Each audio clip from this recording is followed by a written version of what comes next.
Ada yang datang. Saya nggak tahu itu pelaku tuh. Jadi yang ngasih tahu tuh pelakunya. Ini kepolisian ya. Mudah-mudahan kalian merekam ya ini saya ya. Yang namanya lab saya ya.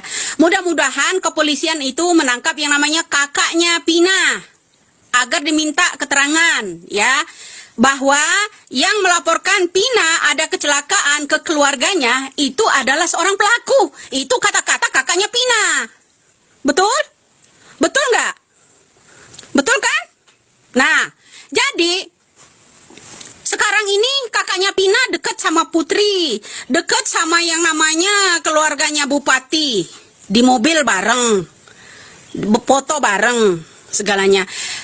Yang namanya kakaknya Pina katanya dia tahu ciri-cirinya, bahwa pelakulah yang melaporkan bahwa Pina itu ada kecelakaan. Nah, kok polisi masih bengong gitu loh? Masih bengong atas kata-kata kakak Pinanya sendiri. Kok masih bengong? Ya kan? Kok masih bengong? Jadi begitu bro. Ya, kita harus menangkap yang namanya kakaknya Pina. Kata kakaknya Pina yang melaporkan bahwa Pina ada kecelakaan itu adalah seorang pelakunya. Artinya kakaknya Pina ya tahu dong wajah orang itu kalau memang dia dilaporin itu seorang pelakunya. Kembali lagi bersama saya di Zul TV.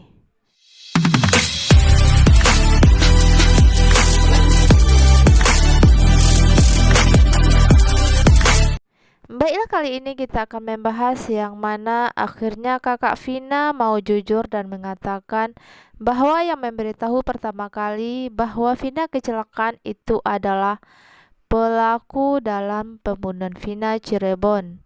Begini videonya. Ada yang datang. Saya nggak tahu itu pelaku tuh. Jadi yang ngasih tahu tuh pelakunya. Mohon maaf, bukannya netizen tidak respect terhadap korban Eki ataupun korban Pina, karena opini yang terbentuk di masyarakat justru pembelaan itu kepada tersangka bahkan terhadap terpidana, bukan terhadap korban. Kenapa bisa demikian? Karena memang fakta yang ditemukan oleh netizen jauh lebih akurat dan jauh lebih faktual daripada fakta yang ditemukan oleh pengacara korban. Sehingga ini membentuk satu opini bahwasanya ada keadilan yang diinjak-injak di sini, yaitu keadilan untuk rakyat-rakyat kecil. Korban salah tangkap dan asal comot. Itu akhirnya yang menjadi fokus netizen untuk diperjuangkan. Maka saran saya adalah ayo kita bagi tugas. Kuasa hukum dari korban Vina yaitu Hotman Paris 911 dan pengacara-pengacara hebat itu, silakan Anda temukan pelaku yang sesungguhnya. Dan kami netizen akan tetap mengawal keadilan yang sedang diinjak-injak, yaitu apa? Korban salah tangkap dan asal comot. Baiklah, itulah tadi keterangan dari kakak Vina bahwa akhirnya kakak Vina tersebut mengakui kalau yang memberitahu Vina kecelakaan tersebut adalah pelaku dalam pembunuhan Vina. Tentu saja kakak Vina ini melihat langsung siapa wajah yang memberitahu kakak Vina tersebut. Dan tapi mengapa kakak Vina tidak ada memberikan keterangan apakah Peggy Kuli itu termasuk dalam pelaku pembunuhan Vina? Apakah ada sesuatu di balik semua ini? Kita tunggu video selanjutnya. Ada pertemuan Nyonya Besar dengan seseorang berikut dengan seorang yang berpangkat ya. Itu di hotel. Ya, itu saya khawatir itu akan menyusun strategi baru untuk menaklukkan yang namanya mengalahkan yang namanya Kang Deddy Mulyadi yang saat ini ya penelusuran Kang Deddy itu ya akan ada titik terang kebenaran ya. Jadi para pelaku-pelaku itu tangkap pontang-panting. Setelah itu kan saya bilang penundaan tersebut ada seseorang ya meninggalkan Cianjur ya, mungkin lagi berkunjung ke rumah paman ya, menceritakan tersebut ya.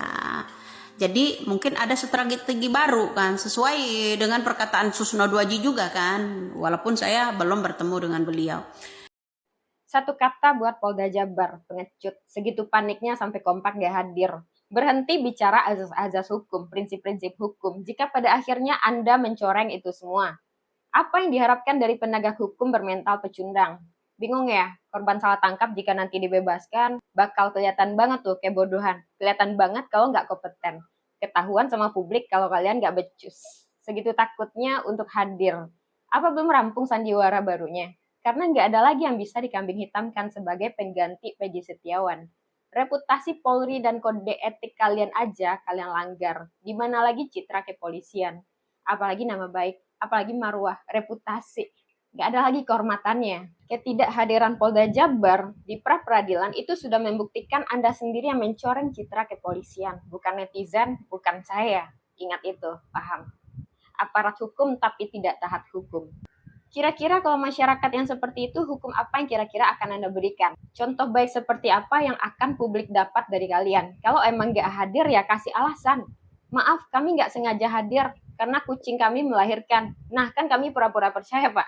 Bagaimana lagi cara Anda mempertanggungjawabkan proses hukum Peggy Setiawan? Udahlah salah tangkap, mau minta maaf malu. Kalau ditahan dia bukan tersangka yang asli. Nah, bingung kan sekarang? Publik udah banyak tahu lagi. Makanya hukum itu jangan diotak-atik.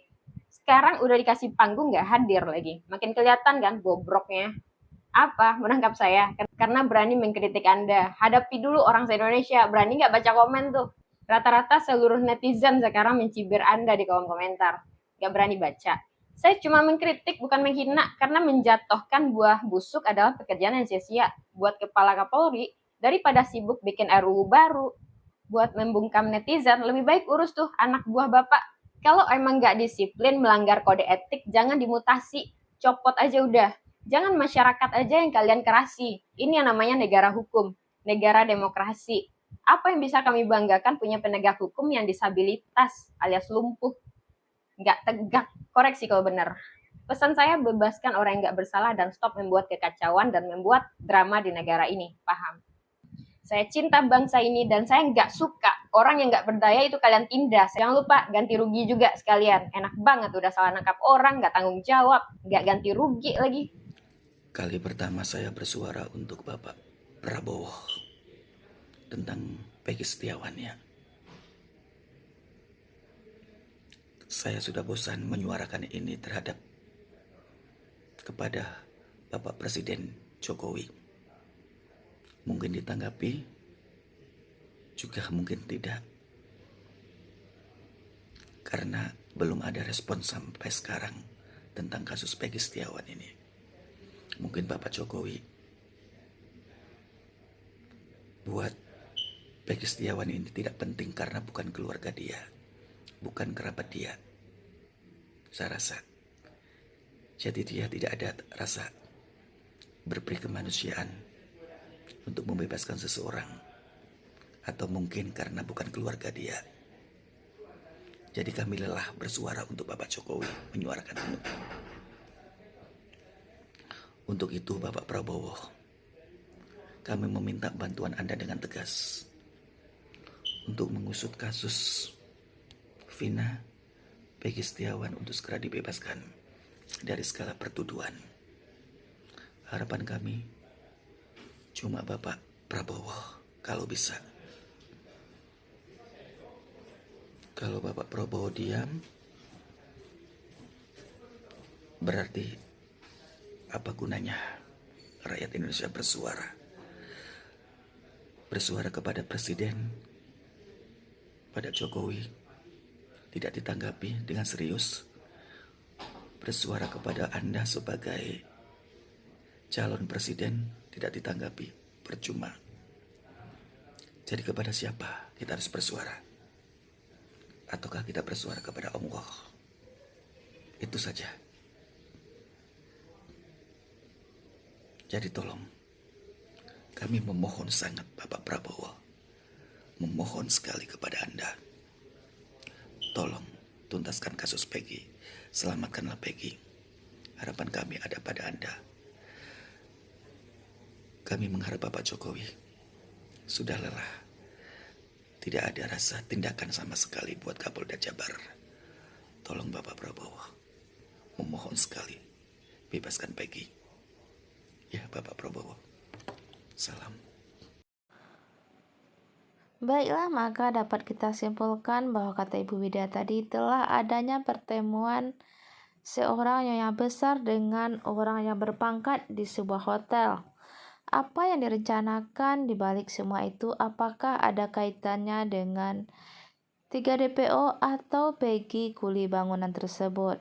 Kita sama-sama berdoa saja semoga kasus Vina ini cepat terungkap dan semua pelakunya cepat ditangkap dan bisa diberlakukan seadil-adilnya dalam kasus Vina Cirebon tersebut. Sekian informasi dari saya ucapkan terima kasih.